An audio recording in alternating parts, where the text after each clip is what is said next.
Assalamualaikum warahmatullahi wabarakatuh. Perkenalkan, nama saya Nurul Safira, NIM 19 10 30 11 11. Di sini saya akan menjelaskan peran fisioterapi pada kasus ulkus arteri.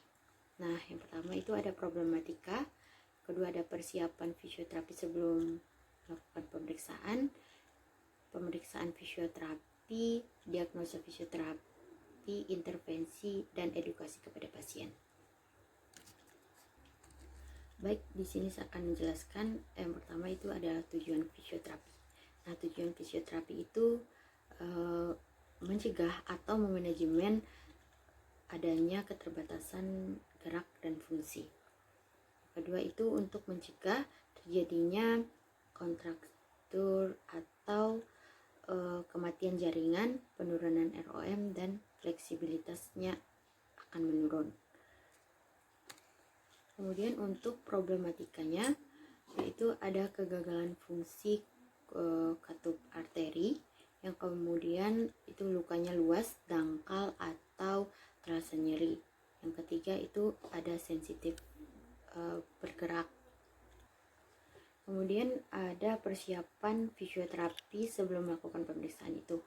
Terus untuk yang pertama itu kita harus mengetahui status luka pasien itu dengan melakukan asesmen. Yang kedua itu mengetahui penyebab luka pada pasien.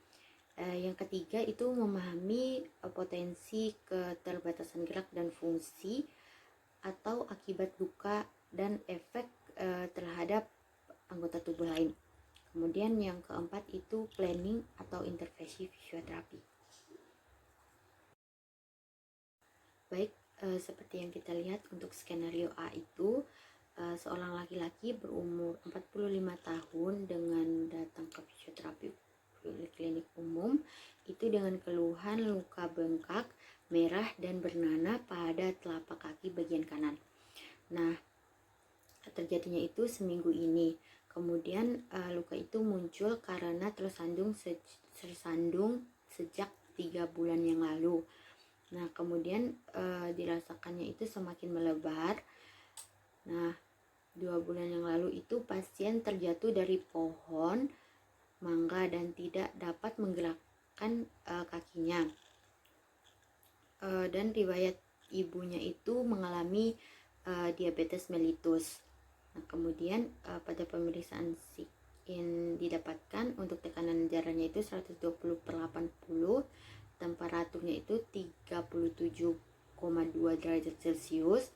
Kemudian untuk denyut nadinya itu 100 kali per menit, frekuensi napasnya itu 18 kali per menit. Nah, pada pemeriksaan fisik tampak otot-ototnya itu gerak bawah atrofi. Pada plantar pedis ditemukan luka bentuk bulat ukuran 2x3. Nah, tampak cengkung dan dasarnya itu tampak jaringan tulang. Kemudian edema dan eritem itu di sekitar luka. Denyut nadi arteri dorsalis pedis terabah. Jadi dari skenario tersebut pasien mengalami ulkus arteri. Nah, ulkus sendiri adalah luka dan arteri adalah peredaran darah yang mengalir dari jantung keluar ke seluruh tubuh. Nah, kemudian ulkus arteri adalah luka yang disebabkan karena adanya gangguan peredaran darah, yaitu pembuluh darah arteri yang mengalirkan darah dari jantung ke seluruh tubuh. Assalamualaikum, Bu. Ya, Bu. Waalaikumsalam. Nama saya Nurul Safira. Di sini saya akan melakukan pemeriksaan. Kemudian pertama saya akan melakukan pengecekan data pada Ibu. Baik, nama Ibu siapa? Ibu Nurul. Oke. Umur Ibu? 45 tahun. Apa yang Ibu rasakan? Jadi saya itu mengalami luka bengkak, Bu. Itu warnanya itu udah kemerahan kayak gitu, terus tuh bernanah di sebelah telapak kaki kanan saya. Itu udah sekitar semingguan ini. Dan terus kemarin juga sempat kesandung 3 bulan yang kemarin. Nah, terus juga yang 2 bulan kemarin itu saya pernah jatuh dari pohon mangga dan itu tuh kakinya itu sampai tidak bisa digerakkan seperti itu, Bu. Oh, baik. Terima kasih. Baik, untuk pemeriksaan fisioterapi sendiri yang pertama itu untuk grade luka. Nah, pasien ini memiliki derajat luka itu 2B, di mana dengan rasa nyeri hipotensia. Nah, kemudian yang kedua itu untuk pemeriksaan oedem. Nah, pemeriksaan oedem sendiri itu menggunakan antropometri, perbandingan dengan daerah yang luka dan daerah yang tidak. Apakah ada perbedaan dari diameter kaki yang luka dan yang tidak. Kemudian yang ketiga itu ada pemeriksaan warna kulit. Nah, pasien sendiri sudah dijelaskan pada skenario bahwa pasien ini memiliki warna kulit yang kemerahan. Di sini saya akan melakukan pemeriksaan nyeri pada ibu dengan menggunakan alat vas atau alat bantu ukur nyeri. Nah, di sini saya melakukan 3 tahap. Yang pertama, pengukuran nyeri dengan diam, kemudian digerakkan dan ditekan. Baik, kita mulai ya, Bu. Untuk sekarang nyeri yang ibu rasakan Di sini, Bu. oke, baik. Kemudian saat bantu menggerakkan pada area yang luka ya, Bu. Ya. Baik, nyeri yang ibu rasakan. Sini. Oke, baik. Kemudian saya menekan pada area luka ibu ya. Ya. Nyeri yang ibu rasakan. Dari belakang. Oke, baik. Kemudian pada pemeriksaan nyeri tadi menggunakan visual analog skala. Nah, ibu tadi itu menggeser pada angka 2 ketika ibu dalam posisi diam. Nah, angka 2 itu menunjukkan kalau ibu mengalami nyeri sedang. Kemudian pas kita menekan pada area luka, bukan baik, saya akan menjelaskan pada pemeriksaan tadi menggunakan visual analog skala, di mana ini menggunakan pemeriksaan nyeri. Nah, pada saat ibu diam tadi, ibu itu menggeser pada angka 2, di mana ibu mengalami nyeri yang sedang. Kemudian ketika kita melakukan gerakan secara aktif, nah ibu tadi itu menggeser pada angka 5, itu ibu mengalami nyeri sedang. Kemudian pada saat kita menekan pada area luka, ibu tadi menggeser pada angka 9, di mana nyeri yang ibu rasakan itu berat. Baik, di sini ibu saya akan melakukan cek sensibilitas pada area luka kaki ibu. Nah, di sini saya akan menggunakan 2 benda, yaitu ada yang tajam, tumpul, halus, dan kasar. Nah, di sini saya akan melakukan pemeriksaan dengan ibu menutup mata. Baik, kita mulai ya, Bu. Baik, kita akan melakukan pemeriksaan ya, Bu. Iya. Apa yang ibu rasakan? Rasa tajam, Ini tumpul, ini kasar, kalau yang ini. halus. Oke. Pemeriksaan sensibilitas. Nah, untuk pemeriksaan sensibilitasnya tadi, ibu itu mengalami sensibilitas di mana yang halus itu menjadi tumpul dan yang tajam itu menjadi kasar. Latihan selanjutnya yaitu menggerakkan pada kaki ibu yang luka dan yang tidak luka. Baik, kita mulai, Bu. Apakah ibu bisa menggerakkannya? Ya, segini saja, Bu, misalnya.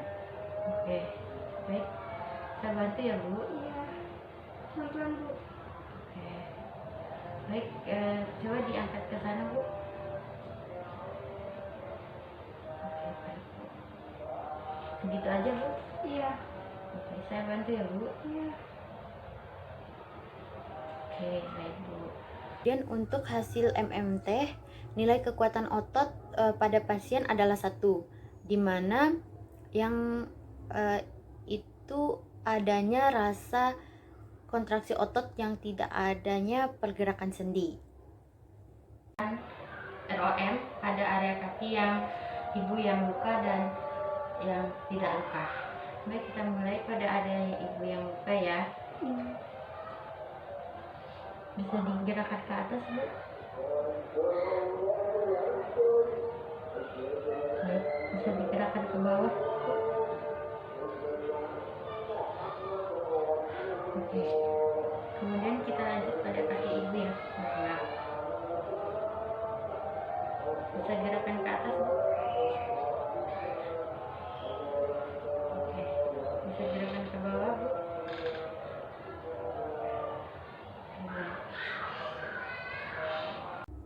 Nah, kemudian ada hasil pemeriksaan ROM atau lingkup gerak sendi, di mana pada gerakan dorsal itu kaki normal di ibu tersebut itu nilainya ROM-nya 45, kemudian sedangkan pada kaki yang luka itu ROM-nya 20 derajat.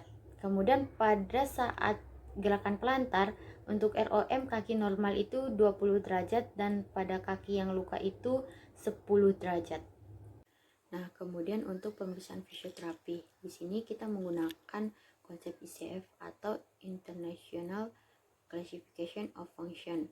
Di sini untuk kulkus arterinya sendiri itu ada body strukturnya itu ada arteri dorsal pedis, kemudian ada tibialis posterior, gangguan arteri proximal femur, kemudian ada arteri di bagian lower extremity. Kemudian untuk body functionnya itu atrofi atau kelemahan otot, kemudian keterbatasan gerak. Nah, untuk function limitation, nah itu seperti keluhan pasiennya itu mengalami keterbatasan gerak, susah berjalan, tidak bisa berlari, atau susah untuk melakukan aktivitas yang lainnya. Kemudian untuk participation recreation itu seperti pasien itu susah berekreasi atau seperti melakukan sosialisasi kepada masyarakat atau tetangga di setempat. Kemudian itu tidak bisa melakukan refreshing atau tidak bisa melakukan holiday bersama keluarganya. Nah, tidak bisa berjalan santai atau juga berlari. Kemudian ada intervensi kepada fisioterapi. Nah, kita pertama itu kita melakukan dosis rendah dengan melakukan gerakan aktif kemudian pasif. Nah, setelah beberapa hari pasien udah mengalami peningkatan, nah itu kita melakukan peningkatannya itu dengan kekuatan intensitas latihan. Yang kemudian apabila luka pasien tersebut sudah mengalami penyembuhan, nah kita itu melakukan latihan isomatik. Nah, kemudian yang ketiga itu pemberian kompres es itu di sekitar area yang mengalami bengkak. Kemudian kita untuk mobilitas yang lain seperti IR, SWD, MWD, nah itu tidak bisa memberikan kepada area lukanya karena tetapi kita memberikan itu pada area yang lain. Kemudian kita melakukan edukasi kepada pasien. Nah, dengan cara kita tetap menyuruh pasien tersebut untuk melakukan gerakan aktivasi seperti pada gerakan intervensi. Kemudian kita itu sebagai tenaga medis itu menyuruh pasien untuk terus bergerak. Apabila dia tidak berusaha bergerak secara manual, itu kita bisa menggunakan atau menyuruh pasien itu memakai alat bantu. Nah, itu akan membantu untuk memulihkan fungsi gerak pada pasien. kemudian kita itu menyuruh pasien atau menyarankan pasien untuk mengkonsumsi air putih secukupnya. Terima kasih. Sekian dari video saya. Apabila ada kekurangan atau kesalahan, mohon dimaafkan. Wabillahi taufiq wal hidayah. Wassalamualaikum warahmatullahi wabarakatuh.